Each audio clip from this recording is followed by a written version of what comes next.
I'm Alexandre Kech, CEO of GLEIF, Global LEI Foundation. GLEIF is a foundation created to manage a standards, the Legal Entity Identifier, and a protocol, the Verifiable Legal Entity Identifier, for identification of companies and businesses around the world, like a passport for companies, and vLEI, which is kind of a biometric passport, to verifiably prove the existence of those companies on digital platforms. We've been a member for about 2 years now, as part of Trust over IP initially, and then now as part of this wonderful group of professionals.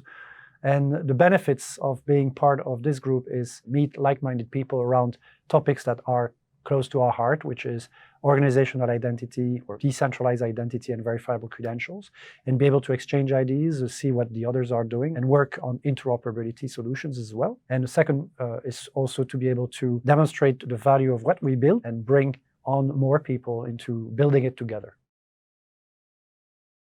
Digital identity in general is always about people, like individuals like you and me, and how we can help them identify themselves on digital platform in order for KYC to be faster in finance, for example, or just to also be clear of what they hold on digital infrastructures. The challenge becomes a bit more difficult and critical when we talk about organizational identity. Organizational identity don't work like individuals. Organizations don't sign contracts, they don't authorize transactions. It's people at organizations or systems at organizations authorize transactions or sign contracts. So this delegation of authority is critical in organization when it's not necessarily the case in individual type of digital identity. The type of organizations that we're in today and meetings allow us to bring it together, because you need digital identity of individuals to attest who is authorized to act on behalf of organizations, and marrying the two, so strong digital identity for individuals with strong digital identity for organizations, lead to a system that works, that is interoperable, and that can bring value for the society.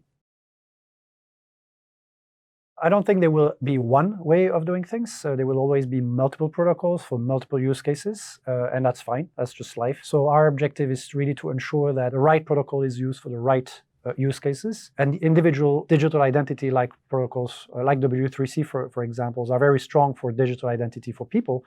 They lack the delegation of authority that a KERI protocol can bring. So the two together have a reason to exist and coexist, and it's just a question of understanding when to use which one and when to use them together to build organizational identity and delegation of authority to individuals that we need.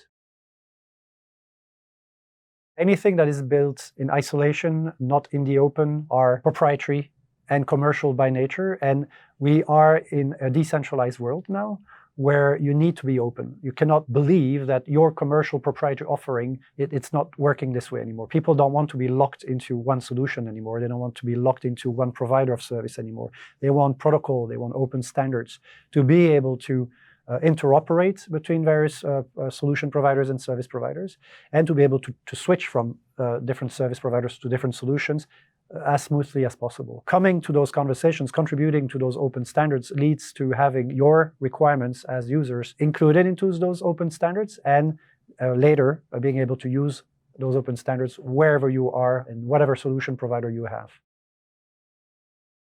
I'm the most excited about the fact that for each of those topics, AI, blockchain, digital assets, whatever, there is finally a realization that a foundational layer of identity is needed for things to work. You need identity and verifiable identity for ensuring that an issuer of a digital asset is verifiable, that it's not a fake token, so to avoid impersonations. You need verifiable identity and credentials for compliance reasons, and as blockchain is moving to regulated use, you need that identity layer. For AI is the same. How do you know in the future you're talking to the right AI agent? Is it my bank's AI agent or someone impersonating my bank? You need verifiability of identity and delegation of authority by the bank to that AI agent that is allowed to act on its behalf. So these are only a few examples that demonstrate the value of the foundational identity layer need. And I think what I've seen today and what I've seen this year is realization that digital identity and verifiable credential is something we will not be able to avoid. It needs to be everywhere and needs to be interoperable as much as possible.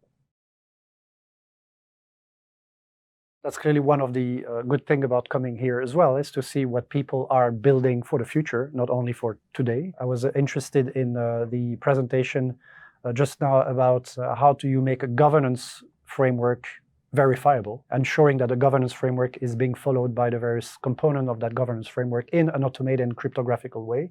That was new to me. I was not expecting that to be a topic, and even someone's thinking about it. So that's, I guess, the beauty also of those events, is to be able to look in the future, look at what is realizable today and what has been done in the past, and see how these things can converge towards more open, unified standards and interoperable standards.